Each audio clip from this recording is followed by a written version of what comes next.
Welcome to another episode of Lead Empowered TV. Today's guest is someone who helps leaders master one of the most critical skills in leadership, and that's communicating ideas in a way that truly move people to action. Joining us is Cindy Skalicky, founder of On Point Communications and a nationally recognized expert in executive messaging, persuasive communication, and high-stakes presentations. With more than 25 years of experience across corporate, academic, and entrepreneurial environments, Cindy has dedicated her career to helping leaders refine their message so it connects, resonates, and inspires results. She works with executives, founders, and leadership teams to develop powerful presentations, investor pitches, keynote talks, and media interviews, equipping them with the tools to communicate clearly and confidently when the stakes are highest. Cindy's clients range from global companies like Microsoft to members of the Young Presidents Organization, and she has helped startup founders secure millions of dollars in venture capital by sharpening the clarity and impact of their message. At the heart of Cindy's work is a simple but powerful belief: great ideas deserve great communication. And when leaders learn how to truly master their message, they unlock the ability to inspire teams, influence audiences, and lead with greater impact. Cindy, it's a pleasure to have you with us today. Welcome to Lead Empowered TV. I'm so excited to get into your book, Red Light, Green Light, and really helping leaders just maximize their influence through improved communication. Welcome today. Thank you, Nathan. It's great to be here with you. Appreciate it. Yeah, you bet. So excited to have you. I know this has been a long time coming, and I think you've done some traveling and whatnot during that time. So hope that was great. Welcome back. Cindy, your book, Red Light, Green Light, focuses on helping leaders move audiences from really hesitation to action. So what inspired you to first write this book, and what communication problem were you seeing leaders struggle with the most? Yes, I was inspired to write this book because of a whole bunch of founders I worked with early on in my time starting my own business, On Point Communications. And after, I started out working with founders who were pitching investors and VCs. And so I was watching on a loop, if you will, just, dozens and dozens of founders pitching investors and not landing their message. And my brain began to decode, which is just what it does. I will separate a larger message into parts and deconstruct it and re-engineer it. And after doing this for a while and wondering, what's the miss? Like, why are some of these speakers and leaders, and it wasn't only in the founder circles, but, that's kind of where I cut my teeth on my business's growth before hitting corporate. I was just really curious, like, why are these leaders who are so passionate, have huge life-changing ideas for med tech and, crypto and financial apps that are going to do all these great things, or whatever their thing is, why aren't they able to clearly communicate in this 5-minute window? And so that was the springboard into the model that I built and patented, which is, the how-to model. The first name of it, in fact, was too long and bumpy. It was called Investor Pitch as Story to start with. And I was like, that's a lot of words.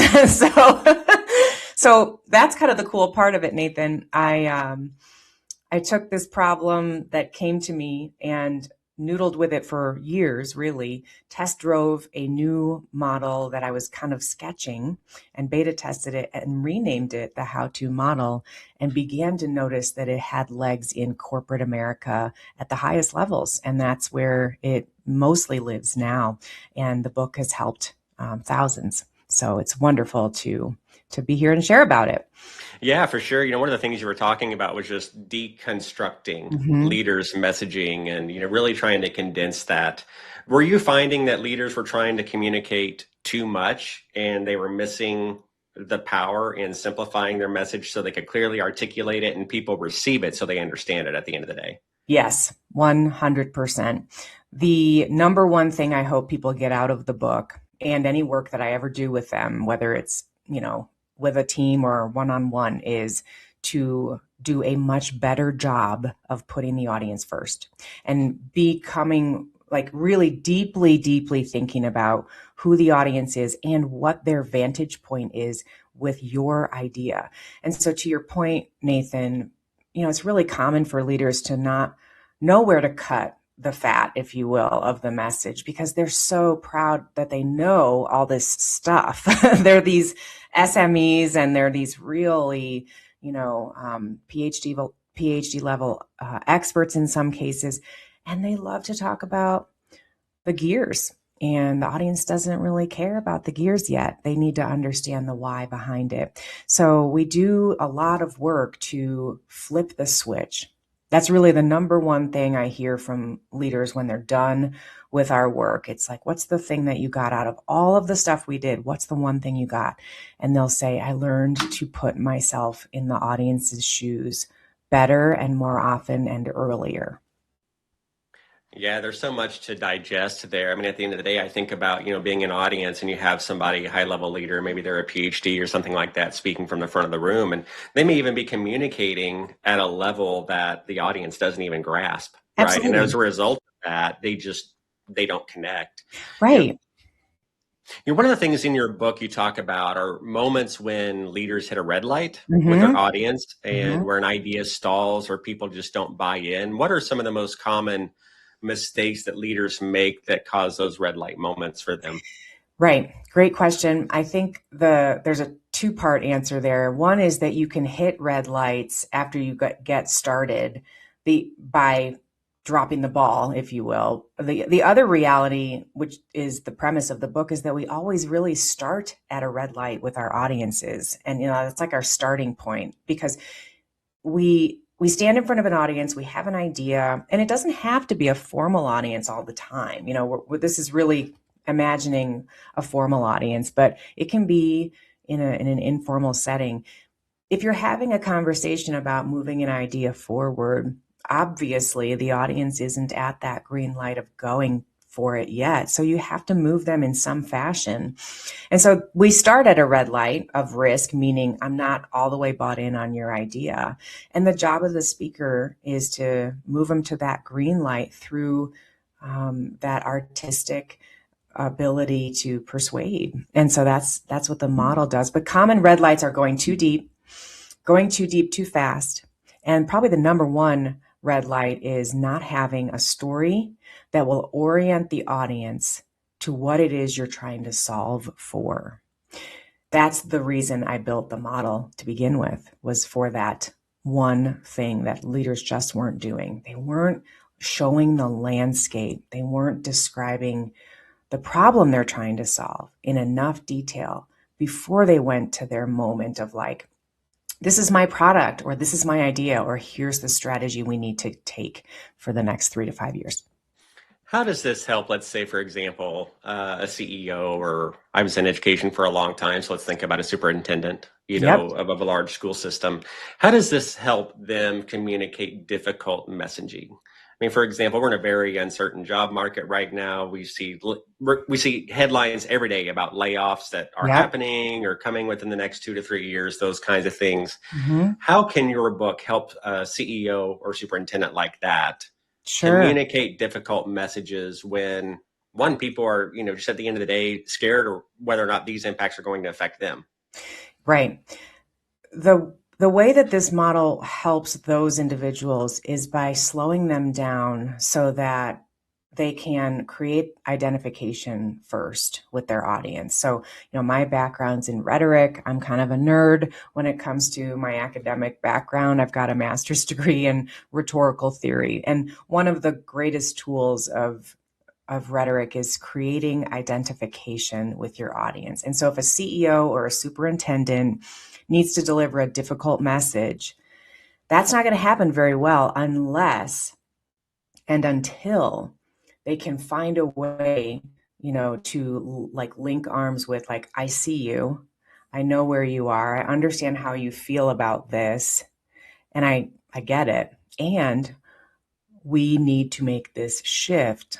Otherwise, lest or else, here's where we're going to end up. So in order to deliver difficult messages, there is incredible value in slowing down your thought process about how to construct the right message, because it's important to do those well. Those hard messages or complex messages, common phrase I use is, I'm going to slow you down to speed you up. Because if I can teach you the power of story, and you can believe me because it's true, it's 13 times more powerful than a data point. Storytelling is so powerful.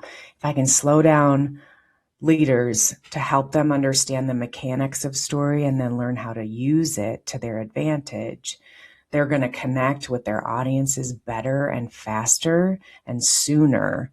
And creating that identification with the audience creates that connective string, right, in between you. And that's how you get people to go with you, because otherwise they're going to think you're coming at them. Yeah, and just going through your process and working with you, I think it would definitely impact leaders to show up more intentionally in Yep. how they communicate versus being reactionary, especially among difficult Yeah. circumstances that may be going Mm-hmm. on inside of an organization. One Mm-hmm. of the central frameworks in your book is the how-to model Mm-hmm. for Yep. persuasive communication. Can you walk us through what that model looks like and how leaders can use it to make their message more clear and more compelling at the end of the day? Sure. Yes, absolutely. The how-to model is an acronym, and it describes the thought bubbles that are above the heads of the audience members while they're waiting for you to start your talk.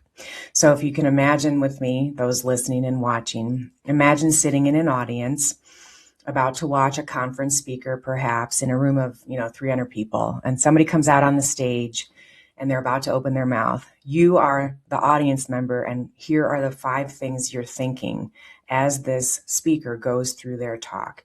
You're thinking, and these are the letters, okay? H, hook me. Mr. Speaker, Mrs. Speaker, please get my attention. Hook me. That's the H. O is orient me. Orient me to what we're doing here. Like, why are we here? What's the problem we're trying to solve? What's the landscape? Show me around. That's the O. Once we've, kind of got the landscape, then it's W for win me. Win me over to the thing you've brought for me to consider. What is the proposition, the idea, the thing you want me to buy into? Tell me what it is. And then the letter T stands for tell me more, which means tell me more about that. That's where we go toward like our data and our proof points. Okay. Like convincing happens in the T. And the final letter is O for offer me, which is just another way to say, give me your ask. Like, what do you want me to do? So the model, which is, it's on page 29. It's visible on a story arc. And so we go up the hill to get to that W moment, and we come down the right side of the story arc to get to the offer moment. Going up the hill, we're hitting on heart with our audience, and coming down, we're starting to convince and get them to the logical rationale for why we want them to do what we want them to do. So the last thought I'll say about that is just, you don't spend equal time in each letter, not at all. In fact, the most time you spend talking in a message is in that W about the proposition itself, and in the T for tell me more. Curiously, the letter O, the first letter O of orient me, is usually one of the shortest letters for content that you'll put behind it, but the absolute hardest letter. That's kind of the point of the model, is to get the O right, that orient me. So that's the model. And if you follow those steps and you think deeply about how to satisfy the curiosity of your audience, you'll nail it. And you'll get them more and more likely. You'll be more likely to get them to that green light. I can't guarantee it, right? But I can say that it's going to be your best bet to getting them, because you're thinking about them the whole time. You're satisfying their desires in those quotes: hook me, orient me, win me, tell me more, offer me. Well, first of all, thank you for walking us through that. And I love the Yeah. fact that you opened up the book and just walked us through that diagram. That's one of the things that I love about your book is Oh, just thank the you. number of great visuals and Yeah. diagrams that you have here. I think just makes it so much more impactful. Thank And you. this is something you touched on a little bit earlier, but I want to dig a little bit more Sure. deeper into it. And it's that whole idea of storytelling. Hmm. A lot of leaders rely heavily on data, right? Yes. And slide decks when they present their ideas. And in red light, green light, you really emphasize the importance of storytelling Yep. and how that's so important to persuasion. So, Hmm. first of all, why is storytelling so powerful Hmm. when leaders are trying to get buy-in, and how can they do it better? Well, the storytelling piece of presentations is the most important thing to do well, in addition to having good data, which is critical. I mean, we are partly convinced by data, but research time and time again for decades has shown that when it comes to making that decision, making the buying decision or the go decision, it's rooted in how we feel about something, not the data. And it seems so backwards because we're so good at spitting data. And when you look at slides, like when I'm in these large organizations, because we've graduated to Google and Microsoft and DuPont and large manufacturing organizations and electronics, and we're working with people at the highest levels of these organizations, and their slide decks are just chock full of data. And so I'll give an example for the audience around how to add data. I'm sorry, how to add story and kind of where to put it. Because the story part, the reason we want it is because story invites the audience into the emotional centers of their brain, and it kind of chills them out, if you will. Like if you are sitting in an audience and an executive comes in and says, today we're here to talk about our 5-year strategy plan, but first I want to start with a quick story. The whole room just sits down. Like it could be a 1-minute story, but it's a story that connects the speaker's perspective on something that's not about the business, but the themes are about the business. And so we connect those two things and we see this artistic kind of paintbrush start to take off.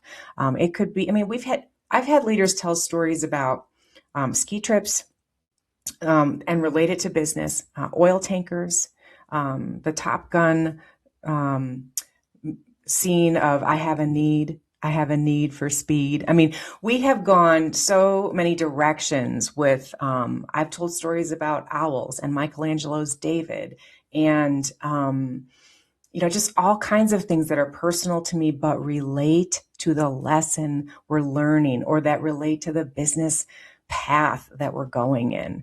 And it makes it fun to listen to, interesting, and importantly, memorable. So back to my quick example, if your slide deck is filled with data, interrupt it at slide 2 and drop an image of something. No words, just a picture.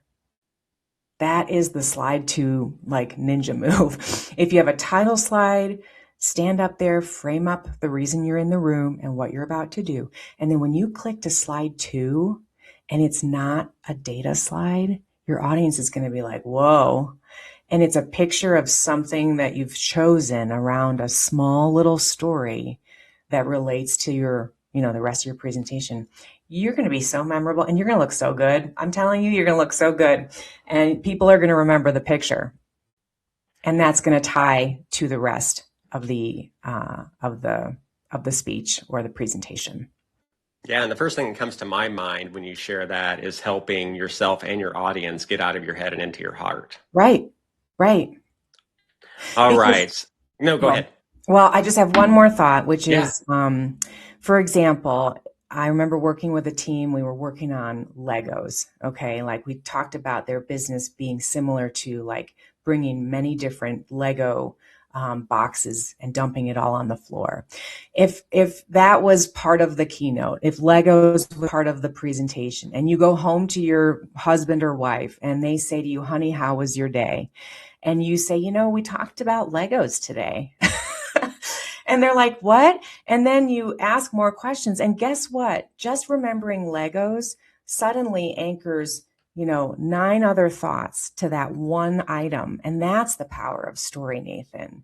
That one item, that one picture can unleash and attach all this other meaning to what that message represents.